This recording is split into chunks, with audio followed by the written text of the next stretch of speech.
오늘의 말씀은 창세기 4장 25절에서 26절 말씀입니다. 아담이 다시 자기 아내와 동침하매 그가 아들을 낳아 그의 이름을 셋이라 하였으니 이는 하나님이 내게 가인이 죽인 아벨 대신에 다른 씨를 주셨다 함이며 셋도 아들을 낳고 그의 이름을 에노스라 하였으며 그때의 사람들이 비로소 여호와의 이름을 불렀더라. 아멘. 교인들이 교회에게 부탁하는 기도의 제목을 모아서 이렇게 저희들이 분석을 해보면 가장 많은 기도의 제목은 가정의 평안, 또 자녀의 일들, 이런 기도 제목이 제일 많습니다. 큰 문제가 없어도 보편적으로 가장 많이 부탁하는 기도 제목은 저희 가정이 믿음으로 든든히 서가고 자녀들이 좋은 믿음의 자녀들이 되도록 기도해 주십시오. 이런 기도 요청을 많이 받습니다. 저뿐 아니라 모든 분들의 기도의 제목이죠. 어떻게 하면 우리 가정이 믿음의 가정을 이루어서 하나님의 은총을 누리는 가정이 될까? 이 우리의 가장 궁극적인 기도 제목에 오늘 답을 제시하는 말씀이 창세기 4장 우리가 끝쪽과 5장의 내용을 볼 건데, 사실 오늘 내용은 그냥 족보의 족보. 아담의 후손들이 족보가 노아까지 10대의 족보가 등장합니다. 그런데 그냥 여러분이 성경을 글로 읽으면 뭐 아담이 누구를 낳고 또 뭐 셋이 에녹스를 낳고 뭐 그래서 쭉 뭐 무두셀라 뭐 노아까지 이렇게 내려가는 이름을 여러분이 보시지만 그 속에 숨겨져 있는, 글로 여러분이 다 받아들일 수 없는 숨겨져 있는 보석과도 같은, 왜 족보를 성경이 기록했을까? 그 족보가 우리에게 주려고 하는 메시지가 뭘까? 이 숨겨진 이야기를 좀 꺼내 보려고 합니다.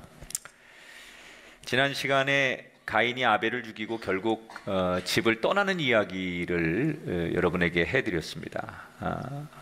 가인은 인류 최초의 살인죄를 졌어요. 엄청난 잘못을 졌지요. 그런데 하나님께서 그 가인에게 네 생명을 누구도 해치지 못하도록 내가 지켜줄 것이고 그 표식을 너에게 주리라 라고 말씀하셨어요. 왜 그랬을까요? 지난 시간에 제가 그런 얘기했죠. 더 큰 보복을 막기 위해서. 비록 살인죄를 지었지만 그것을 그냥 놔두면 아벨의 가족이나 후손들이 가인을 또 죽이게 되면 또 가인의 자식들이나 후손들이 또 보복을 해서 계속 피해 보복이 악순환으로 이루어지기 때문에 더 큰 죄를 막기 위해서 가인의 생명을 하나님께서 지켜주셨다. 저는 그 말씀을 묵상하면서 이런 생각이 들었어요. 우리가 내가 기도한 대로 일이 잘 되었다고 해서 하나님께서 정말 나를 의롭게 여기시고 나를 사랑하시는 걸까? 그거 아니라는 거예요. 여러분, 내 기도가 응답됐다고 해서 나는 지금 하나님 앞에 의로운 사람이구나 이렇게 자랑하시면 안 돼요. 어쩌면 내가 간구한 것이 잘못한 것인데도, 내가 죄인일 뿐인데도 하나님이 더 큰 뜻을 위해서 악한 도구처럼 잠시 내가 구하는 기도에 허락하실 때가 있어요. 그러니까 하나님이 허락을 하셨다라고 해서 내가 의인이 아니라 정말 나 같은 사람에게 하나님께서 이 기도에 응답하신 그 깊은 뜻, 하나님의 뜻이 무엇일까? 이것을 헤아리는 게 중요한 거예요. 기도가 응답되면 의인이고 응답되지 않으면 내가 하나님 앞에 의인이 아니구나, 그게 아니라 하나님의 그 깊은 뜻이 어디 있을까를 살펴봐야 된다는 거예요. 저는 가인이 아벨을 죽이고 가인이 집에서 쫓겨나는 이야기보다는 오늘 성경에서 그의 부모들의 심정을 좀 우리가 봤으면 좋겠어요. 아담과 하와가 어땠을까? 큰아들 장자는 동생을 죽이고 집을 떠나갔고, 그렇게 착하고 부모에게 늘 친구 같고 딸 같았던 아벨이 죽고 없어요.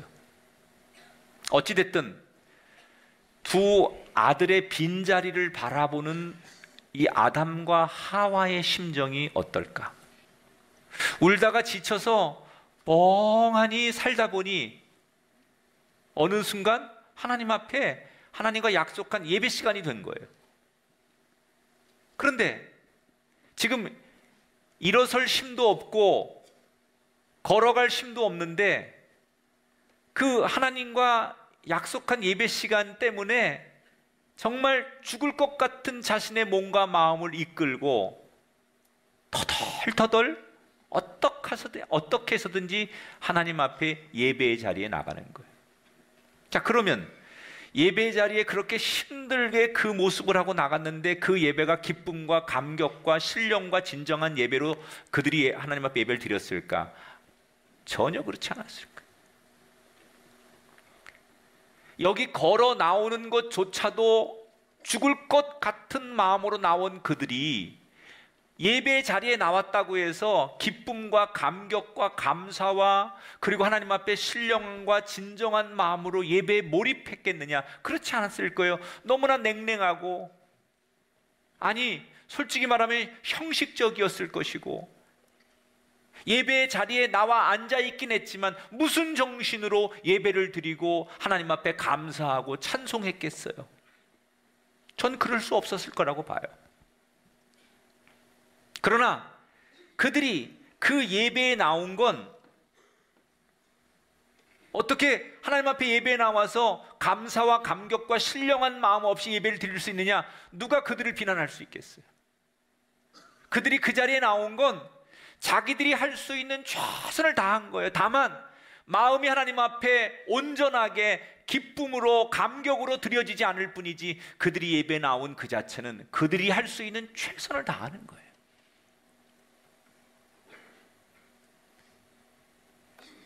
평범한 사람들이 볼 때는 예배 같지 않은 예배를 드리는 그들, 그러려면 뭐로 예배하느냐 이렇게 비난도 할 수 있겠지만, 그러나 그들로선 최선을 다하는 예배의 자리를 그래도 그들은 지켰어요. 그런데 사람들은 몰라도 하나님이 그걸 다 지켜보고 계셨어요. 그리고 그렇게라도 몸부림치며 죽을 힘을 다해 예배의 자리를 놓지 않고 형식적인 예배지만 드리려고 하는 그들을 지켜보신 하나님께서 그들 예배 가운데 응답을 주시는데, 어떤 응답을 주시느냐? 그들의 상처를 씻을 수 있는 응답을 주시죠. 이 아담과 하와 사이에 새로운 아들을 하나 주세요. 보통 자식을 잃은 분들이, 물론 이제 다 장성의 자식을 잃으면 안 되지만 어릴 때 자식을 잃은 분들은 다른 생명을 다시 얻으면 그 생명을 얻고 그 아이를 키우면서 앞에 보낸 아이에 대한 것들을 조금씩 잊어가죠. 아담과 하와가 그랬어요. 아들이 하나 다시 태어났는데 이름을 셋이라고 졌어요. 셋이라는 뜻은 내려놓자 그런 뜻이에요. 놓다 그런 뜻이에요. 어떻게 해석을 했느냐? 하늘나라 가 있는 억울하게 죽은 아벨 대신 하나님이 주신 생명이다, 이렇게 생각했어요. 그래서 아담과 하와는 그 얻은 셋째 아들 셋을 열심히 키웠어요. 여러분이라면 어떻게 키우겠어요? 떠나버린 가인처럼 죽어버린 아벨처럼 혹시 무슨 일이 생길까봐 그저 부모의 품에 안아놓고 애지중지 그렇게 키웠을까요? 아담과 하와는 그렇지 않았어요. 어떻게 키웠느냐? 첫째, 가인처럼 되지 않도록, 그러려면 더 철저하게 신앙교육을 시켜야 된다. 하나님 앞에 믿음 생활 잘하다가 억울하게 죽은 아벨, 그보다 더 신앙교육을 잘 시켜야 된다. 그래서 이 셋이라는 아들을 놓고 하나님이 누구신지 어떻게 예배해야 되는지 철저하게 가르쳤어요. 가인과 아벨을 키울 때만 해도 이게 첫 번째 아이들이다 보니까 여러 가지 시행착오가 있을 수밖에 없었는데, 이제는 시행착오를 한번 겪은 아담과 하와는 늦게 얻은 이 아들만큼은 제대로 바르게 훈련하고 키울 수밖에 없었어요. 성경에 보면 재미있는 표현이 나와요. 처음에 아담과 하와가 장남 가인을 얻었을 때 그들이 뭐라고 하나님 앞에 성경에 고백을 하느냐? 내가 여호와로 말미암아 등남하였나이다, 이렇게 고백해요. 그런데 끔찍한 사건을 겪고 나서 셋이라는 아들을 얻었을 때 그들이 뭐라고 고백하느냐? 하나님이 내게 주셨으니, 이렇게 고백해요.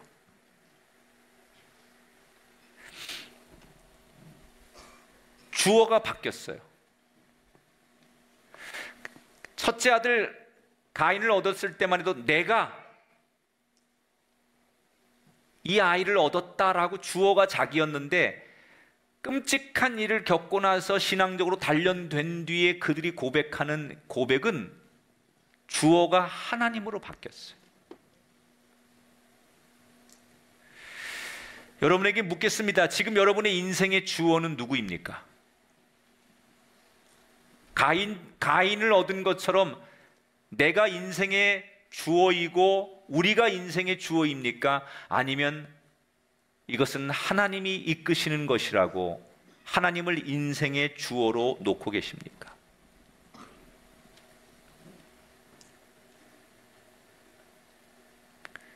완전히 달라진 거예요. 그렇게 철저하게 신앙교육을 가르친 다음에 그랬더니 하나님께서 어떻게 그의 가정을 축복하시느냐? 창세기 4장 26절에 이렇게 말하죠. 셋도 아들을 낳고 그의 이름을 에노스라 하였으며 그때 사람들이 비로소 여호와의 이름을 불렀더라. 따라합시다. 여호와의 이름을 불렀더라. 사람들이 비로소 여호와 이름을 불렀더라. 이게 뭘 말하는 거냐? 사람들이 모여가지고 공식적으로 예배를 드리기 시작했다는 거예요. 그러니까 인류 최초로 개인의 신앙이 아니라 사람들이 더불어 모여서 하나님 앞에 함께 하나님의 이름을 불렀다. 그건 예배를 드렸다는 얘기예요. 공적인 예배를. 자, 셋이라는 아들을 얻었는데 그 아들이 또 결혼을 해서 아들을 낳았어요. 그게 에노스예요. 그 사이에 아담과 하와는 여러 명의 자녀를 낳고 그 자녀들이 또 결혼하고 또 자식들을 낳고 그렇게 삽니다. 아담이 몇 세까지 사느냐? 930세까지 살아요. 8대 손까지 봅니다. 8대 손까지. 오늘 제가 그 10대 노아까지를 설명해요. 노아 홍수 전에까지 족보가 아담부터 10대가 나와요. 그러니까 아담이 930세를 살면서 자녀를 굉장히 많이 낳았죠. 그런데 성경에는 가인, 아벨, 셋, 에노스, 무두셀라, 에녹, 노아 이런 중요한 인물들만 나와요. 성경은 구속사적인 관점에서 하나님의 그 구원 사역을 이루는 데 쓰임 받는 사람 중심으로 성경은 기록하니까 중요한 사람만 기록하는 거죠. 그 시대에 태어난 이름들을 일거수일투족을 다 적을 수가 없어요. 그래서 우리가 그런 것들을 상상하고 그런 것들을 배경으로 성경을 봐야 돼요. 그러니까 인구가 이때는 하나님이 생육하고 번성하라고 말씀하셨잖아요. 그래서 많은 자식들을 낳는 거예요.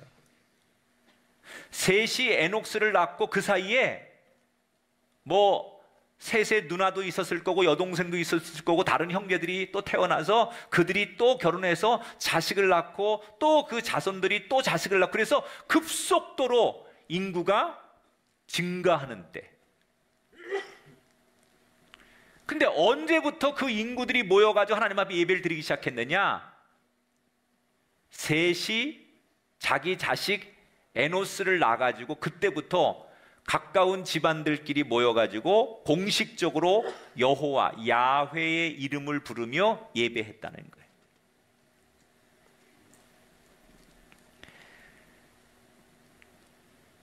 자, 여러분, 가인과 아벨이 사라진 다음에 아까 제가 아담과 하와가 어떤 예배를 드렸다고 그랬어요? 냉랭하고 식어지고 의미 없고 감격이 없는 예배를 드렸어요.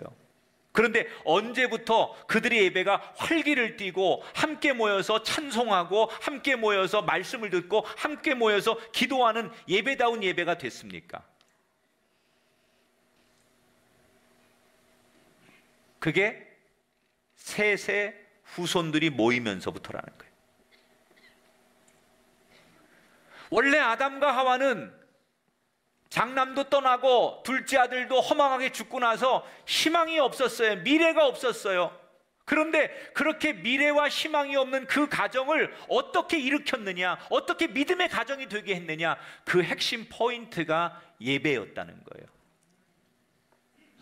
너무너무 절망스럽고 너무너무 원망스럽고 너무너무 낙심되는 순간에 그들은 온 힘을 다해, 비록 남들이 볼 때는 형식적인 것 같지만 그 예배를 놓지 않았기 때문에 그들의 가정이 일어설 수 있었다는 거예요.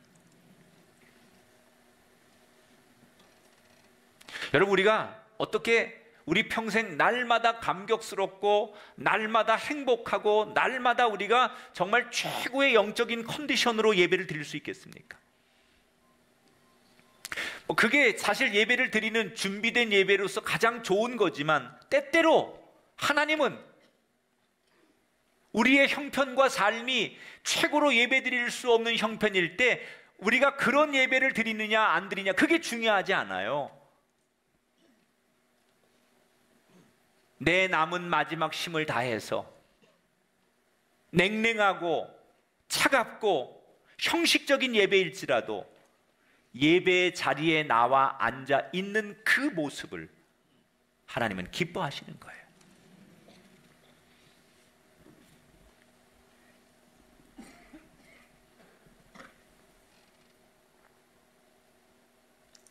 우리가 살다 보면 우리 가정이 늘 평탄하기를 원하지만 얼마나 많은 시련과 환난을 만납니까? 원치 않는 사고와 질병, 다툼, 경제 문제, 우리 가정을 휘청거리게 하고 가족들의 기운을 빠지게 만들 때가 얼마나 많습니까? 그때 여러분, 우리가 그냥 힘들다고, 절망스럽다고, 가정이나 어디 삶의 한 구석에 쪼그리고 앉아 있으면 되느냐? 그렇지 않다는 거예요. 아무리 힘들고 아무리 절망스럽고 아무리 넋을 놓을 만한 일이 생겨도 그때 온 가족이 힘을 다해 하나님의 예배의 자리로 어떻게 하든지 마지막 그 힘을 가지고 나오면, 그래서 하나님 앞에 감사가 아니라 원망의 기도를 쏟아내고, 하나님 어떻게 이러실 수 있습니까? 어떻게 우리 가정에 나한테 이러실 수 있습니까? 그렇게 눈물과 원망을 쏟아내더라도 하나님 앞에 나와 앉아서 쏟아낼 때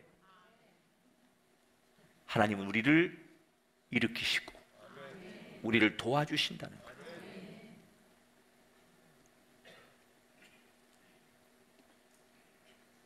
냉랭하고 형식적이고 힘들어도,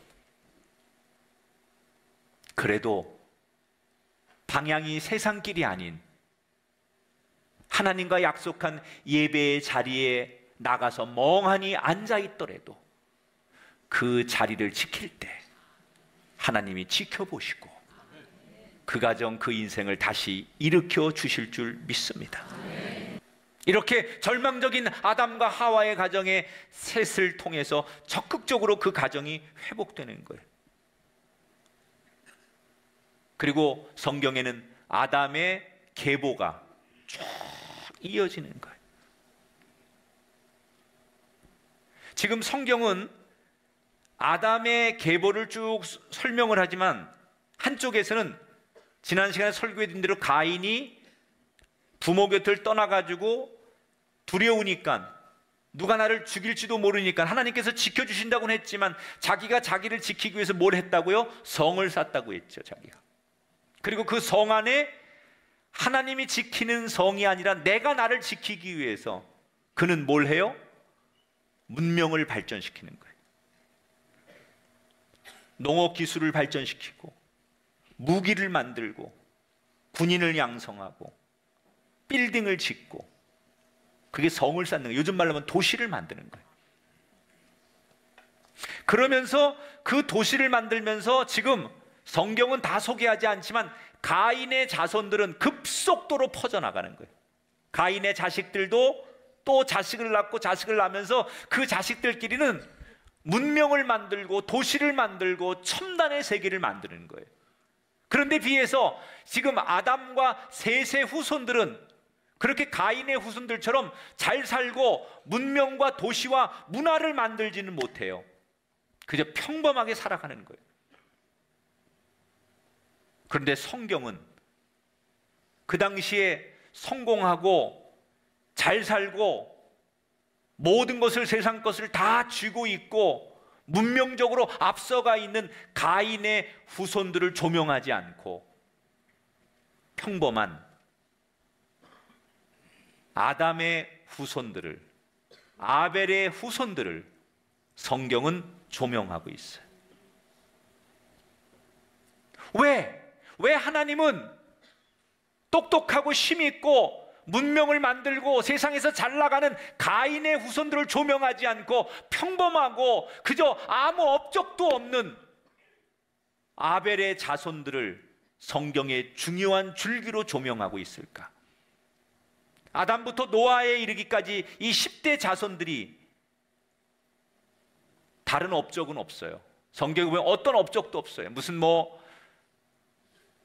영토를 넓혔다든지 인류를 위해 무슨 뭘 만들었다든지 그런 자랑할 만한 게 하나도 없어요. 딱 하나가 있다면 뭘 하느냐?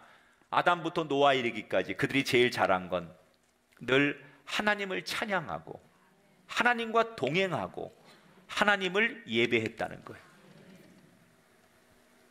이건 뭘 말하는 거냐? 사람의 관점과 하나님의 관점이 다르다는 거예요. 사람의 관점은 세상에서 명예와 성공과 부와 물질 이런 걸 얻은 것을 우리는 성공했다고 하고 그런 사람들을 부러워하고 그런 사람들이 갑이고 그런 사람들이 세상의 리더라고 우리는 말합니다. 그게 사람의 관점입니다. 그런데 하나님의 관점은 네가 세상에서 아무리 부와 명예와 성공을 거뒀을지라도 나와 동행하지 않으면, 나를 예배하지 않으면 나는 너를 성공한 인생으로 보지 않는다는 거예요. 역사 속에서 세상은, 사람들은 강대국, 힘 있는 사람, 그 시대를 앞서가는 사람이 중요한 사람 같지만 하나님의 관점에서는 평범하게 살고 힘없이 살고 가난하게 살지라도 하나님과 동행하고 예배하며 사는 사람, 하나님의 관점은 거기에 있다는 거예요. 아담의 자손들의 장점은 그거예요. 다른 거 없어요.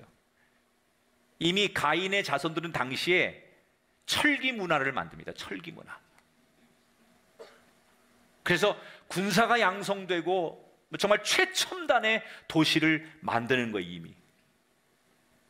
그래서 그게 너무너무 죄로 가득하니까 하나님께서 아담의 자손들 가운데 노아의 가문만 살리고 모두를 물로 심판해서 다시 재창조하는 거예요, 세상을.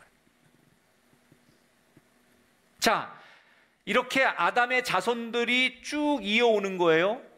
그러다가 오늘 성경에 아담의 자손 가운데 6대 장자로 에녹이라는 사람이 태어나요. 근데 이 사람은 그 어떤 자녀들보다도 유별나요. 뭐가 유별나냐? 하나님을 섬기고 예배하고 하나님 앞에 신실한 사람으로는 최고예요. 뭐든지 날마다 하나님의 음성을 들으려고 하고 하나님을 의지하는 그 믿음이 최고예요. 얼마나 잘하니 사람들이 야, 너 너무 지나치다. 너 날마다 하나님 빼놓으면 너 인생에 뭐가 있냐? 야, 너무 과해. 너 믿음도 좋고 예배도 좋지만 너 너무 지나쳐. 이럴 정도로 에녹이라는 사람은 사람들이 그렇게 평가할 정도로 하나님을 정말 100% 온전히 신뢰했어요. 그 사람들이 야, 너 너무 그렇게 하나님만 그렇게 얘기하고 맨날 하나님만 의지하면 너 인생이 재미도 없고 절대로 너 인생에 행복하지 않아. 적당히 좀 해. 하나님 믿는 것 괜찮은데 그 정도 말고 좀 적당히 해. 뭐 이럴 정도로 에녹한테 사람들이 조언을 했는데, 그러던 어느 날 에녹에게 무슨 일이 생기느냐. 그날도 지인들과 둘러앉아서 식사를 하면서 에녹은 온전히 100% 하나님을 의지해야 된다 이러고 자기의 신앙 고백을 하는 거예요. 그런데 그 자리에 여러 사람들과 함께 이야기를 나누고 있는데 갑자기 하늘에서 빛이 확 임하더니 에녹을 비추면서 그 빛과 함께 에녹이 쑥 올라가더니 순식간에 에녹의 모습이 사라져 버렸어요. 모두가 입을 벌리고 이 순간적으로 일어난 일에 정신이 없는 사이에 에녹은 자신들의 눈에서 사라져 버렸어요. 그 에녹은 도대체 어디로 간 걸까? 5장 24절에 이렇게 증거해요. 에녹이 하나님과 동행하더니 하나님이 그를 데려가심으로 세상에 있지 아니하였더라. 에녹을 하나님께서 죽음을 경험하지 않고 곧바로 하나님 앞에 데려간 인류 최초의 사람으로 만드셨어요. 그리고 이렇게 죽음을 경험하지 않고 하나님 앞에 올라간 사람이 구약에 한 사람 더 나와요. 그가 엘리야예요. 그럼 왜 성경은 다른 사람들은 다 태어나서 죽음을 경험하게 하는데 이 에녹과 엘리야를 하나님께서 죽음을 경험하지 않고 사람들 보는 앞에서 그를 그냥 하늘로 데리고 올라가신 걸까? 이것은 우리에게 먼 훗날 이 땅에 하나님의 심판이 임했을 때 우리에게 있을 부활을 미리 예고편으로 보여주시는 거예요.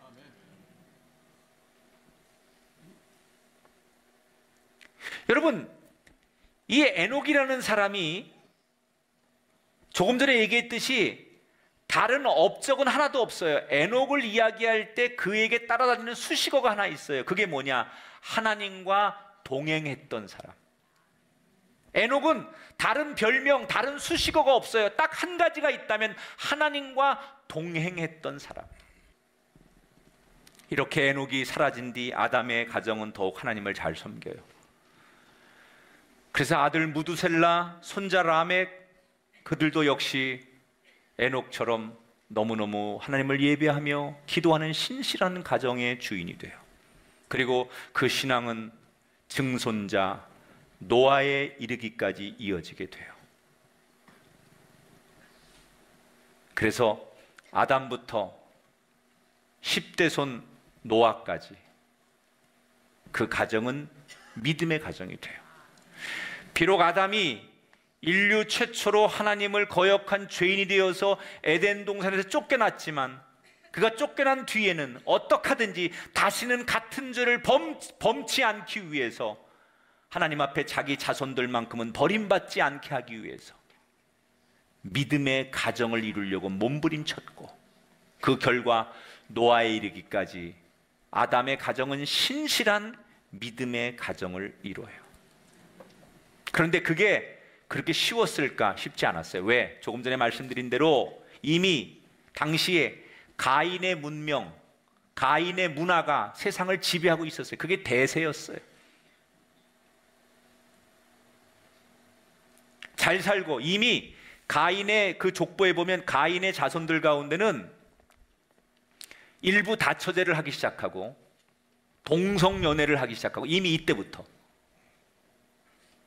아담의 자손들은 신실하게 신앙을 지키는 반면에 가인의 자손들은 번영하고 성공하고 문명을 만들고 도시를 만들면서 정말 그들은 이미 우리가 지금 누리고 있는 그런 극적인 걸 다 해요. 음악 이런 걸 만들어내고 문화 이런 걸 만들어내고 그러면서 이미 일부 다처제를 하고 동성애를 하고 최고의 쾌락의 삶을 살아요. 그게 이미 그 시대의 대세였어요. 모든 사람들은 이게 행복한 거고 이게 엔조이고 이게 인생을 즐기는 거고 이것이 우리가 마땅히 살아야 될 삶이라고 모든 사람들은 그 대세를 쫓아가고 있는 거예요. 그때 아담의 자손들이 그걸 거부하고 그 유혹을 거부하고 오직 믿음으로 하나님과 동행한다는 게 쉽지 않았다는 거예요. 근데 그걸 누가 잘하느냐? 아담이 잘하는 거예요. 어떻게? 두 번 다시 우리 가정을 무너뜨리지 않으려고 자기 손자들 앞에, 자손들 앞에 맨 앞에 나가서 예배를 드리는 거예요. 늘 기도하는 모습을 보이는 거예요. 그러니까 그런 신실하신 자기 할아버지를 보면서 자손들이 무슨 일만 있으면 아담에게 쫓아가서 하나님 생각은 뭘까요? 라고 물어보면 그때마다 아담은 자기가 실패했던 이야기, 하나님을 만났던 이야기, 그리고 어떻게 하나님 앞에 서야 되는지에 대한 이야기를 하면서 그 자손들이 세상 유혹에 흔들리지 않고 세상 유혹에 넘어지지 않도록 계속 부모로서 그 자녀들의 신앙의 교육을 끊임없이 관심 있게 훈련하고 기도했다는 얘기예요.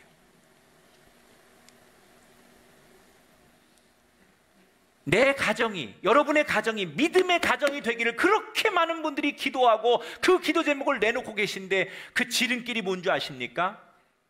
그 기도 제목을 내놓는 우리 부모님들이 아담처럼 내가 먼저 잘해야 돼요. 부모는 TV 보면서 아이들에겐 책 읽으라고 하면 아이들이 책이 읽습니까? 부모가 엉뚱하게 살면서 아이들에게 믿음 지키라고 하면 아이들이 따르겠습니까?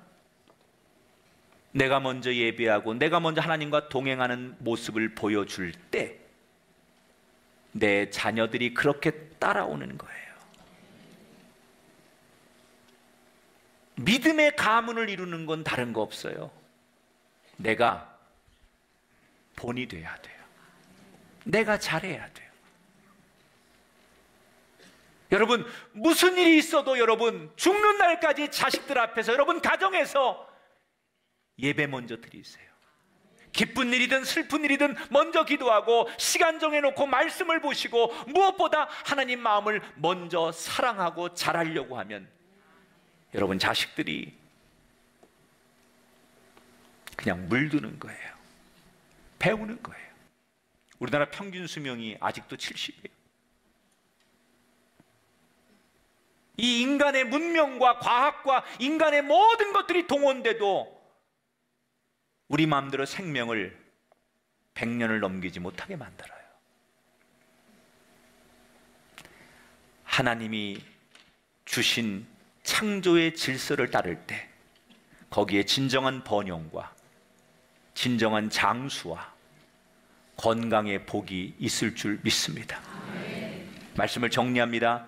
세상이 부러워하는 믿음의 가정이 여러분으로부터 시작되어서 여러분의 가문이 번영하시고 하나님이 역사의 한 페이지로 조명하는 아름다운 가정이 되시기를 주의 이름으로 축원합니다.